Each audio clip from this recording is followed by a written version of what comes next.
Hey, everybody, it's Chris Mahan with Lead Your Teen Podcast. If you are new to this podcast, thank you for stopping by. If you are someone who's been around for the last couple of years and have been listening to the well over 100 episodes of this podcast, and you know that the parent-child relationship is everything to me. This podcast is dedicated to just that, the relationship between you and your kids at all ages, with an emphasis on parental leadership. Now, some people might not know what that means to be a parenting leader because some people think, well, that's just what I'm supposed to do, and parents are in charge. Well, other people believe that parenting today is kind of open-ended and they just kind of do what they got to do, and their kids are kind of often doing their own thing, and everybody's kind of hopefully, does their own thing without getting in too much trouble or destroying that relationship to a point where no one can even speak to each other. That's what's been happening for about the last 10 years or more with the phones and digital devices and just the differences of thought in this country when it comes to family. And when that happens, when people are having differences and they're having issues, I call it FDD, family dysfunction denial. And it's in my book, which is right here. And one of the downsides to FDD, family dysfunction denial, is in the family dynamic, you have different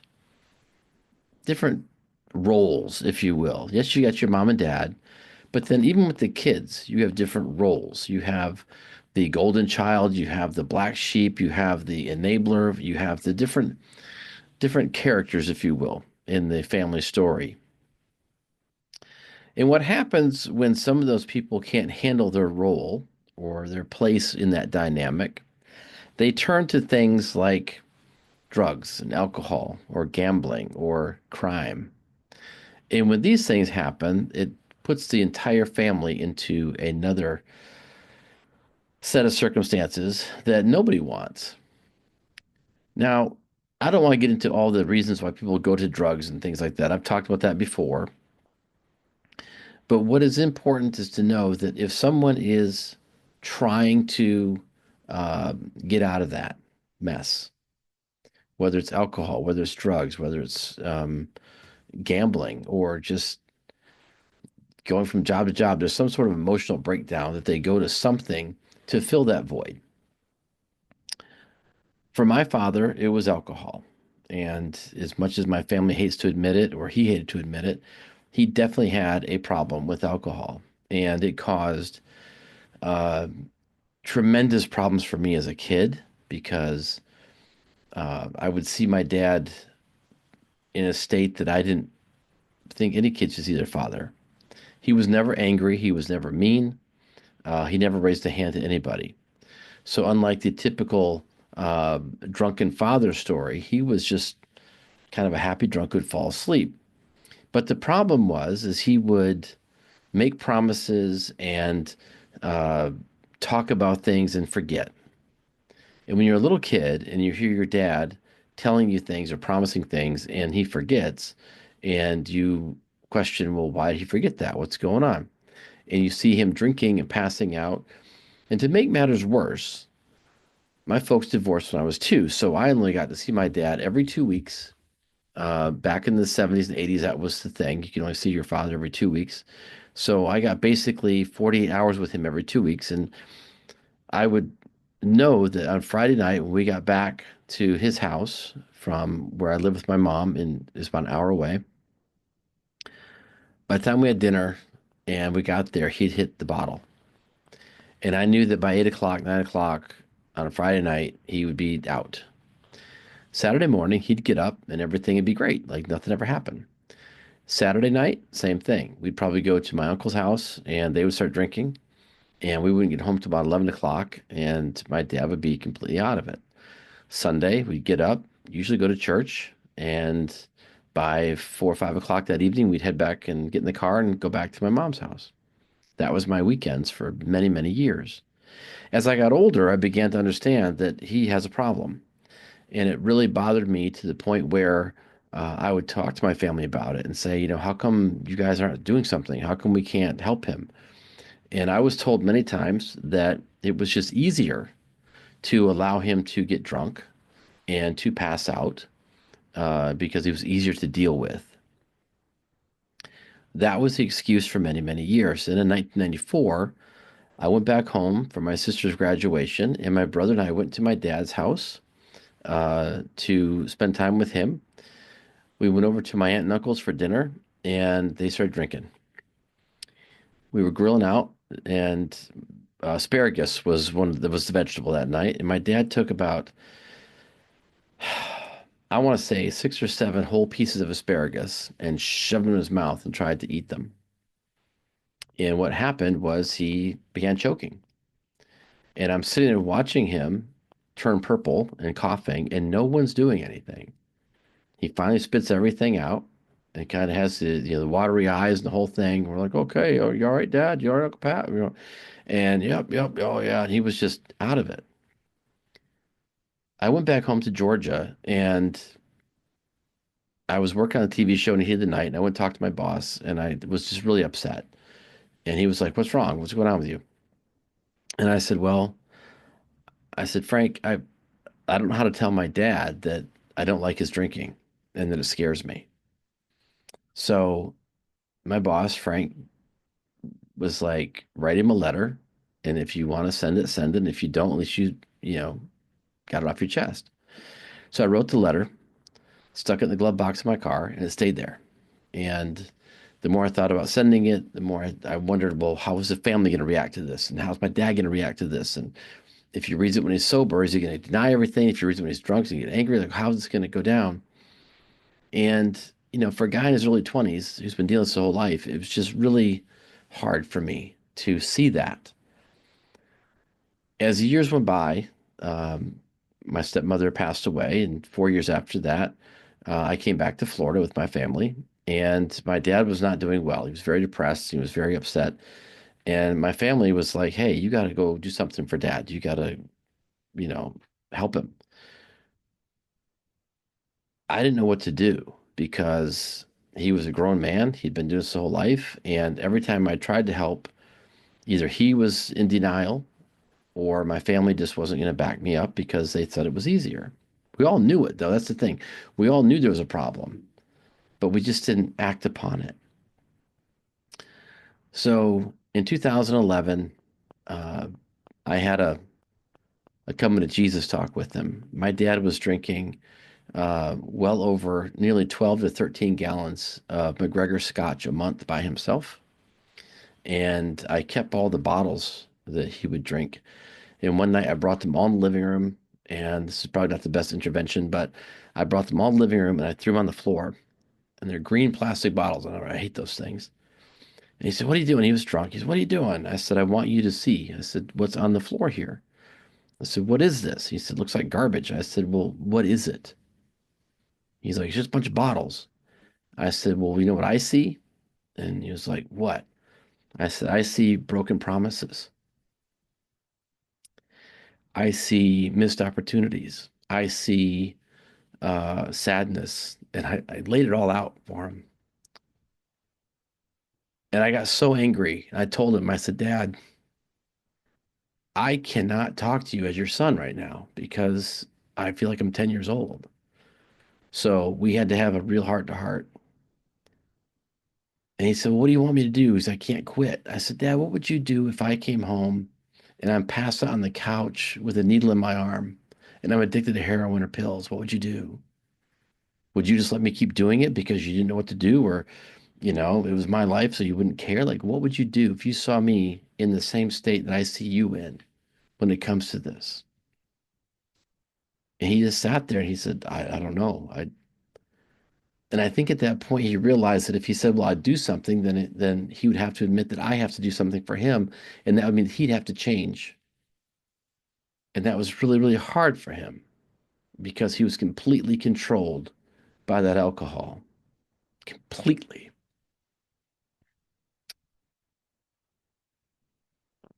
It took a long time for me to get over being angry with him. And I had to start thinking, okay, if I'm going to look at this clinically, And I'm looking at look at this through the human behavioral lens, which I was studying and I love to do. What is driving him to do this? What is driving him to drink every single night? What is so missing in his life that he feels that this is the only way to fill it, knowing that he's absolutely killing everyone else around him? So I sat down with him one day when he was sober. We love to work in the yard, and down here in Florida, it gets very hot. So we were sitting out in the shade, and I just asked him point blank. I said, Dad, do you not want to be around to see your grandsons grow up? Do you not want to be around to, see some of these milestones for them? And he wasn't sure what I was talking about. And I said, Dad, you are literally drinking yourself to death. Like you are absolutely drinking yourself to death. And on top of that, I had to take over power of attorney because he would get drunk and do his bills, and he would put himself in such bank debt because he was writing checks where the money hadn't come in yet.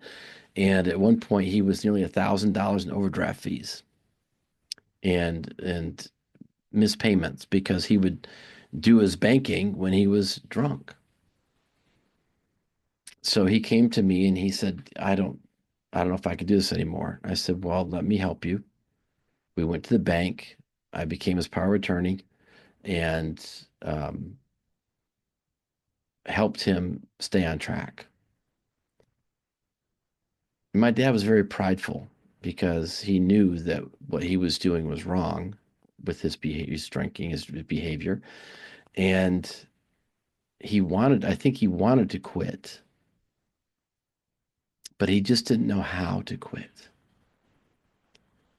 He would try sometimes, like most people with addiction do. They try and they might go a week or a couple days, and then something happens. Something in that brain just kicks, and it primes it right back up again, and they have to, and then they go on a bigger bender because now it's been a week or so, and they just have to have it. And when you see this, it rips your heart out because he's doing so good. He's happy. He's getting around. He's golfing. And then all of a sudden it's just like boom. He couldn't handle the good time. He couldn't handle the healthiness of being healthy. He couldn't change his story. He couldn't change his reason why because he had never corrected the hurt that drove him to it in the first place. So we began having these conversations, and it was good for me because I got to figure out what his story was as a person, not just my dad. And that's really big if you're a child to someone who has an addiction. You have to begin to see them as a person, not just your mom or your dad who has this issue. It's a pain in the ass for everybody and it's scary, but you have to see them as a hurt person. And as a kid, your dad is your hero, right? Like your dad is your superhero. And so to think that he's hurt and feels that empty, it's crushing.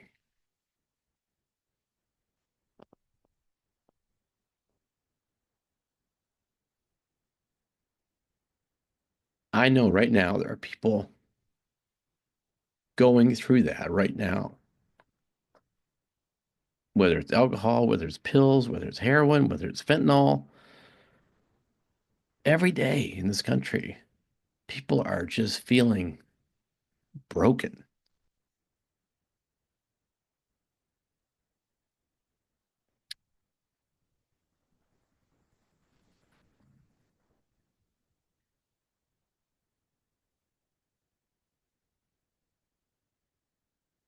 There was a year, yeah, I didn't know what's going to happen. There was a year that I didn't talk to my dad, just absolutely refused to talk to him. And my brother Shane and everybody was like, "Hey, you got to talk to dad. You got to, make this right, make amends." And the sad thing was is they didn't see what I saw. And no offense to them, they're in different parts of the country, and I was just tag you're it. You got to be the one to help dad. So they didn't see the nights and the days and the stumbling and the almost falling into the oven and just all these things.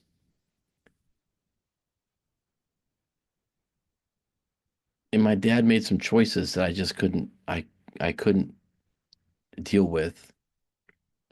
So I had to cut it off. It was the hardest thing.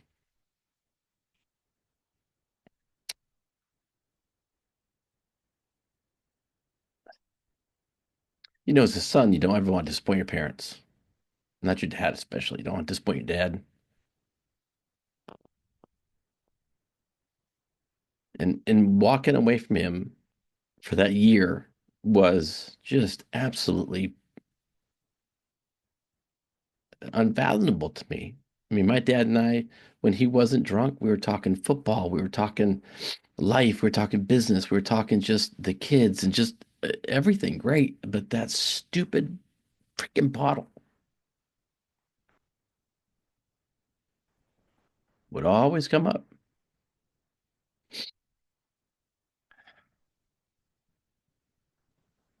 So after a year, I finally decided, Dad's getting old. I can't do this. He could go anytime, and he did have an illness in his lung. He just told me it was a spot. He didn't tell me what it was. So for 10 years, he's like, "Oh, I've just got this spot. It's okay. I got medicine. It's great. I'm fine."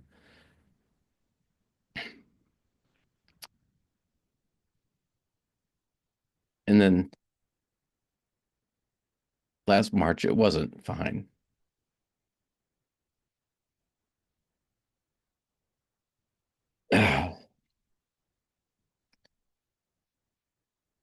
I went to Michigan. He was at Sparrow Hospital near Michigan State, and we drove up there as fast as we could. I mean, we couldn't get tickets fast enough, so we just hopped in the car one Saturday, and boom, we're up there, and drove all night, and didn't even stop. We stopped to sleep like on the side of the road, and just got there as fast as we could. And when I saw him in that bed, he was a shell of who he was. He was so thin that in the bed you couldn't even see his legs. It was just like blankets. There was like no form. I don't even know what he weighed, but it wasn't much. And tubes in him and machines. And come to find out, he had pulmonary fibrosis. So his right lung was gone, it completely shut down, and his left lung was about 40%. So they had all the air down him, and he couldn't even speak. And when he spoke, his O2 would drop. He couldn't even hardly talk.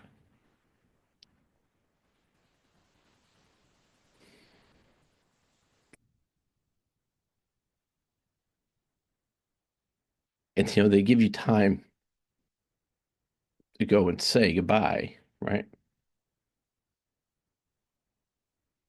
And all you can think is, man, this is it. That year I wasted because I was angry. The years I would avoid because I didn't want to be around him because of the alcohol. And now I've got a few hours.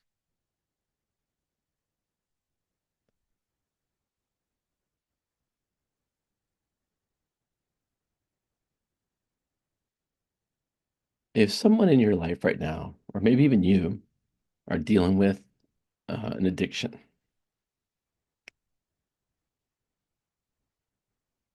you can deny it.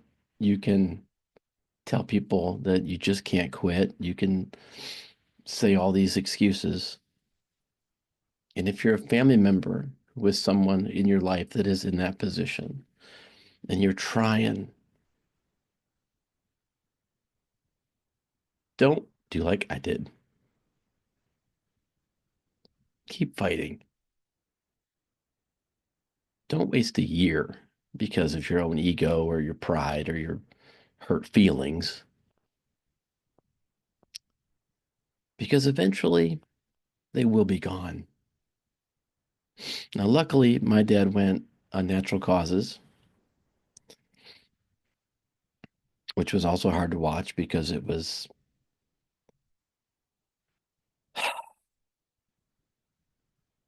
an organized death. We had everybody there. Unfortunately, my brother Shane couldn't be there. He was working on Superman 4 and he couldn't get away, which is horrible for him. They said goodbye on a tablet, and hospice was there, and all the nurses, and everybody's trying to make choices for my dad, and I got angry and I advocated for him. And I went in his room. It was just he and I said, Dad, what do you want? Like, do you want? He goes, I want to go tonight. And that was his wish, and I couldn't deny it. He was struggling like nothing I'd ever seen just to breathe and talk. I mean, he was miserable. So I have to go to the nurse's station and tell the nurses, the head nurse, that he's ready. And everybody's still out in the hallway, kind of bickering and jibber jabbering, and they're all like, "What? What's happening?" I said, "He's ready. He's going tonight. So whatever you want to say it now, because shortly he'll be hit with all the drugs and he's going to pass out and he's going to start the process, and they're going to start lowering his O2 and they're going to, monitor him, but he's done."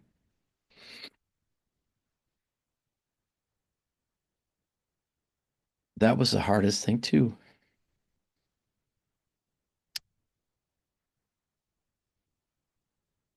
to kind of give the order for him.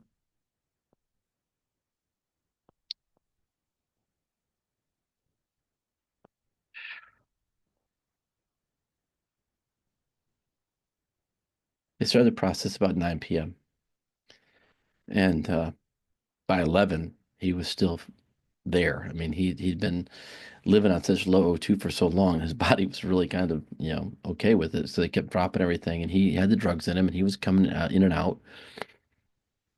And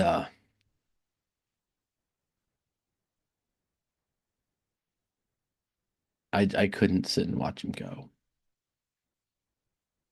I just couldn't. He passed that morning, uh, March 20th, about 4:30 a.m. And at 5 a.m., I got a call from his wife, and she told me he was gone.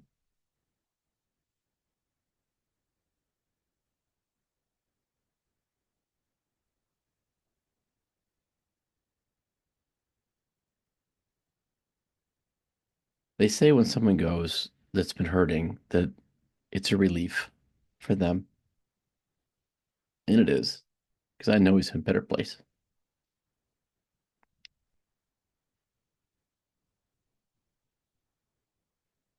But it's not always better for us. There's a lot of what ifs and how comes and what could I have done and did I do enough or why did I say that or why didn't I do this for him or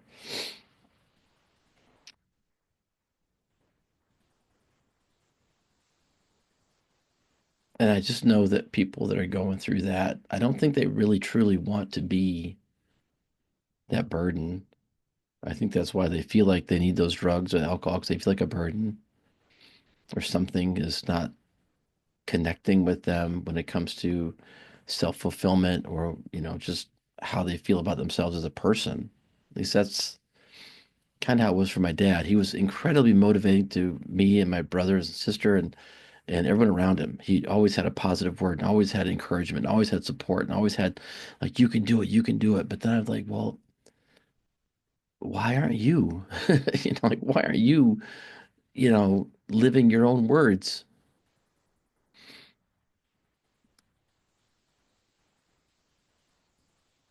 It is incredibly hard to live with someone who you love and is feeling like they're not worthy or they're not needed or they're not enough.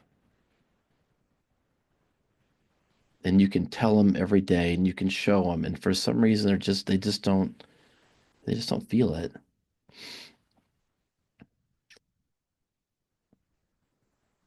I don't know if his story is what has driven me for the last 11 years to work with people and to help people, to write books on this topic and to study all the time on this. But even with all the study and all the research and all the stuff, it still comes back down to that relationship, even with the alcohol, even with the lies or the, I don't want to say lies, I'll say uh, drunken aspirations that were sober forgetfulness.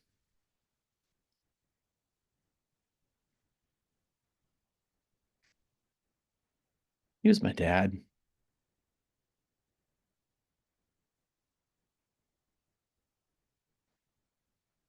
So whoever's in your life, remember they are your wife, your kid, your brother, your son, your mom, your friend.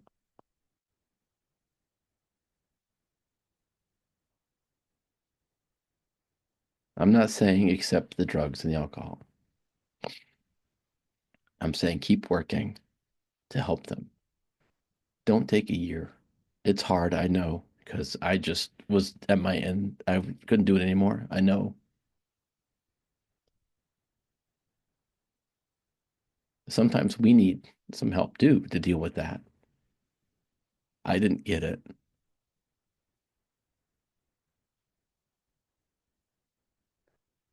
I think because the thought of going to get help as a family member with someone with a problem, I think it would have made him feel even worse because my dad knew everything. He knew I couldn't I couldn't BS my dad. It was just not possible.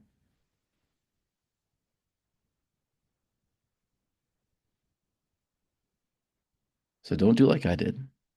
Get help. Talk to the person. Talk to other people. It's okay to be angry and it's okay to be sad. It's okay to be hurt and disappointed. That's just normal emotions. But don't turn your back on them. Don't enable it like my family did. Made it worse. Enabling is not helping. It makes it easier for us because then we can deal with that person, but that's not fair. If you love someone, you don't put them in a bad position to make your life easier. That's just not, in my view, that's not fair. So if there's someone in your life tonight, my message to you, my hope for you is call them, tell them that you love them, hug them if they're with you. Um, if you are in a situation where you haven't spoken to somebody in a while, reach out to them. They probably need to hear from you